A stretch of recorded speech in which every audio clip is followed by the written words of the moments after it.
Hello बच्चों, आज हम पढ़ते हैं मेसोपोटामिया। ये आखिर है क्या? मेसोपोटामिया एक सभ्यता है, एक ऐसी सभ्यता जिसने नगर की स्थापना करी, जिसने नगर का दर्शन कराया कि आखिर नगर कैसे होते हैं। पहले क्या थे, इनसे इस मतलब मेसोपोटामिया से पहले हर जगह गांव गांव हुआ करते थे। ये पहला नगर था जो एशिया में बसा। कौन सा? मेसोपोटामिया। अगर हम बात करते हैं कि ये मेसोपोटामिया है कहाँ पर, तो ये आज के इराक का ओनली एक गणराज्य का हिस्सा बन के रह गया है। क्या आज के इराक का छोटा सा हिस्सा बन के रह गया है क्या? मेसोपोटामिया। अगर हम बात करते हैं मेसोपोटामिया की, तो बड़ी हैरान करने वाली बात यह है कि वास्तव में इस नगर का नाम मेसोपोटामिया नहीं था, बल्कि इसका नाम निकल के आया है। कैसे? यूनान के दो शब्दों से। इससे यूनान के दो शब्द, ये कौन से दो शब्द है यूनान के? दोस्तों, यूनानी भाषा अगर हम बात करें, ये यूनान है, इसको ग्रीक भाषा भी बोलते हैं। तो इससे बना है मैसो। क्या है? मैसो माने होता है मध्य।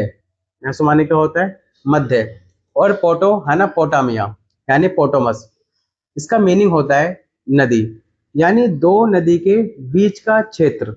उससे क्या बोलते हैं? उससे बोलते हैं मेसोपोटामिया। अच्छा, ये दो नदी कौन सी थी? तो एक नदी थी दजला, जो टिग्रिस के नाम से भी जानते हैं, और एक नदी कौन सी है? फुरात, जिसको यूफ्रात से भी जानते हैं। ठीक है ना? तो इन दो नदी के बीच में बसा था आपका पहला शहर। क्या बोलते हैं? जिसको बोला गया मेसोपोटामिया। ये मेसोपोटामिया, अगर हम बात करते हैं इसकी, तो हम देखते हैं ये एक मैप है, वर्ल्ड का मैप।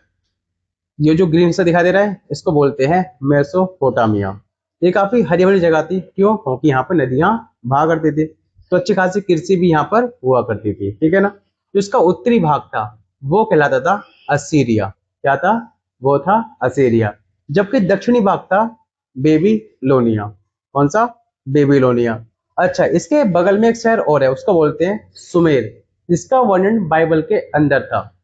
इसीलिए इसकी स्थापना हुई, समय को मध्य स्थापना नहीं, इसीलिए इसकी खोज हुई, क्योंकि सुमेर सिमार नाम से प्रसिद्ध था एक शब्द बाइबल के अंदर। तो उसको देखते हुए इस पूरे मेसोपोटामिया में खोज करना अनिवार्य कर दिया। अच्छा, तुम देखोगे दक्षिणी भाग में कुछ भाषाएं बोली जा करती थी, जैसे कि सुमेरियन भाषा, अगदी भाषा, और कौन सी? हिब्रू भाषा। ये कुछ जानी मानी भाषा थी जो वहां पर बोली जाती थी, जैसे कि सुमेरियन, अगदी और हिब्रू। हिब्रू जो भाषा है आज भी बोली जाती है ईरान के अंदर। ठीक है ना? अब देखो, यहाँ बात करते हैं, इसकी जो खोज हुई वो हुई 1840 के दशक में। कब हुई थी? 1840 के दशक। दशक किसे बोलते हैं? दशक यानी 10 साल। एक दशक यानी 10 साल, दो दशक 20 साल। तो उसकी खोज कब हुई थी? 1840 के दशक में। ठीक है ना? मतलब 41, 42, 43 के आसपास की खोज हुई होगी। अब देखो, खोज करना कुछ इस तरह खोज करते हैं, कुछ लोग होते हैं आराम से खुदाई करते हैं, जो चीज मिलती है उसको क्या कर तुरंत डिनोट करते हैं। ठीक है ना? इस तरह से क्या होता है, हमें हिस्ट्री का विवरण मिल जाता है, फैक्ट्स मिल जाते हैं। ठीक है, जिसे हम पढ़ते हैं। तो इस तरह से खोज हुई थी किसकी? मेसोपोटामिया की। जब हम बात करते हैं इसकी, तो देखो जब खोज हुई तो यहाँ पर क्या मिली हमें? यहाँ बहुत सारी पट्टिकाएं मिली। क्या मिली? बहुत सारी पट्टिकाएं। जैसे आप देख सकते हो, पट्टिका किसे बोलते हैं? वहां के लोग क्या करते थे, मट्टी के किले लेके, मट्टी की किले लेके, किले यानी मटेली गीली करी उसको, है ना, अच्छे से, और उसको आकार दे दिया एक टैबलेट। देखो यहाँ पर जैसे ये रखा हुआ है, आपने हाथ पे रख लिया करते थे, जैसे आपने टैबलेट देखा होगा कुछ इस तरह का, और उस पर लिखा करते थे ये लोग। तो ये बहुत सारी क्या मिली हमें? टैबलेट्स मिली है, यानी हमें पट्टिकाएं मिली, बहुत सारी इमारतें मिली, मूर्तियां भी मिली हैं। लेकिन ये बहुत बड़ी तादाद में मिली थी यहाँ, यानी यहाँ के लोग पढ़े लिखे हुआ करते थे, उनकी अपनी भाषा थी। ठीक है ना? और वो इस पे लिखा करते थे। मतलब इनके पेज थे, जैसे हमारे पास आज आधुनिक पेज है। आप देखो, आज हम पढ़ रहे हैं, स्मार्ट बोर्ड है हमारे पास, इसको है ना आधुनिक पढ़ाई कह सकते हैं, है ना? और जो हम फिजिकली देखते हैं तो हमारे पास पेज होते हैं, हम इस पे लिखते हैं। ठीक, ऐसे ही क्या था इनके पास, इन पे अपने क्लियर बनाकर ये लिखा करते थे। तो जो भी बहुत सारी हमें क्या मिली है, इंफॉर्मेशन प्राप्त हुई है, जानकारियां, वो इसी क्लियर के माध्यम से प्राप्त हुई है। ठीक है ना? जब हम देखते हैं तो दोस्तों एक बात और आती है, इस पूरी कहानी जो मेसोपोटामिया बनी, जब खुदाई हो रही थी, उसका पूरा जिम्मा एक अखबार कंपनी ने लिया। इसने अखबार कंपनी ने लिया पूरी खुदाई का जिम्मा। जो पूरी खोज हो रही है, जो पैसा लग रहा है, लागत लग रही है, तो कौन थी? ब्रिटिश कंपनी थी। British company. कौन सी ब्रिटिश कंपनी? अखबार की कंपनी। जैसे पेपर बेचते हैं ना, जैसे जैसे हमारे भारत में क्या टाइम्स ऑफ इंडिया हो गया, हिंदू हो गया, दैनिक जागरण हो गया, ऐसी कंपनी थी, उसका नाम था ब्रिटिश म्यूजियम। तो उसने पूरा जिम्मा उठाया।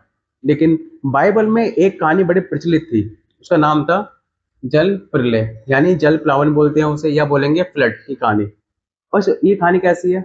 तो इस कहानी के लिए इनने देखा कि भाई जब सिमार नाम का जो वर्ड है, जो यहाँ पर बाइबल में लिखा हुआ था, उसके नाम पर सुमेर हमने खोज निकाला, तो कहीं ना कहीं बाइबल में जो कहानी है, कौन सी, ये जल प्रलय वाली, तो वो भी कहीं ना कहीं वर्णन मतलब लिखी होगी किसी पट्टिका के ऊपर। तो अगर वो पट्टिका को ढूंढ देगा तो ये बंदा उसे बहुत सारे पैसे देगा। अच्छा चलो, ये तो होगी बात। तो इन्हें सारे पैसा लगाया पूरी खोज पर, इसने ब्रिटिश की अखबार कंपनी ने ना, क्या नाम था, ब्रिटिश म्यूजियम नाम था। अच्छा ये हो गया। अब देखो जब खोज हुई तो ये कहानी क्या थी, जो कहानी, क्या कहानी थी ये वाली, तो कहानी ये थी, जल प्लावन बोलते हैं या फिर बोलेंगे द फ्लड मिथ के नाम से प्रचलित थी। क्या नाम था इस कहानी में, क्या हुआ था? इस कहानी में ऐसा माना जाता है कि ईश्वर बड़ा नाखुश था वहां के लोगों से। तो ईश्वर ने योजना बनाई कि मैं क्या करूंगा, मैं बाढ़ लेके आऊंगा और बाढ़ से पूरी मानव सभ्यता को खत्म कर दूंगा। लेकिन एक देवता ने ये बात सुन ली। तो उस देवता ने क्या करा, उस देवता ने, उसका प्रेम ज्यादा था किससे, मानव से। तो वो एक व्यक्ति के पास आया, उसका नाम था नोआ। तो नोआ से मिला, नोआ को बताया भाई ऐसे ऐसे बात है कि बाढ़ आने वाली है और ऊपर वाला तुमसे नाखुश है, तो पूरा प्रलय आएगा, पूरा संसार खत्म हो जाएगा। अच्छा, उन्होंने बोले मैं क्या कर सकता हूँ? तो उससे बोला तुम्हें कुछ एक काम करो, तुम एक बड़ी सी नाव बनाओ लकड़ी की, ठीक है ना, और उस नाव में दो, मतलब एक एक जोड़ा रखो। जो चीज महत्वपूर्ण है, जैसे कि पेड़ पौधे हो गए, जानवर हो गए, जो चीज महत्वपूर्ण है उनके क्या रखो, एक एक जोड़े रख लो, मतलब एक फीमेल और एक मेल, जिससे कि आगे संसार चलता रहे। और नोआ ने ऐसा ही किया, जिससे क्या हुआ, और जब बाढ़ खत्म हो गई तो सब सारे जोड़े क्या उन्हें निकाल के जमीन पर कर दिए, मतलब कि ठीक है ना। तो यानी कहने की उन्होंने दुनिया बचा ली। तो नोआ ही बन गया हीरो उस बाइबल में। तो वो कहानी यहाँ पर दे रखी थी। तो उसके कहीं ना कहीं, अब ये हो क्यों रहा है, अगर हम बात करते हैं ये हो क्यों रहा है, देखो अभी, है ना। तो आप देखोगे कि देखो बाइबल का जो, अब बाइबल दो भागों में बटी हुई है, पहले तो ये मानो। पहला एक है ओल्ड टेस्टामेंट और दूसरी है न्यू टेस्टामेंट, यानी बाइबल के दो पार्ट हैं, ओल्ड टेस्टामेंट, दूसरा न्यू टेस्टामेंट। जो ओल्ड वाली में सिमार का जिक्र आया था, पहले क्या आया था, सिमार जिक्र, यानी सिमार यानी सुमेर, जो मेसोपोटामिया में देखो, जो मैं राज्य दिखाया था अभी, बेबीलोनिया के बगल में वो राज्य था, है ना। तो उसका जिक्र यहाँ पर आया था। जब जिक्र आया तो इन्होंने देखा कि भाई इस, अब स्मारक का मतलब क्या होता है, ईंटों से बना शहर। ईंटों से बना शहर क्या है, उसका मीनिंग है सिमार का।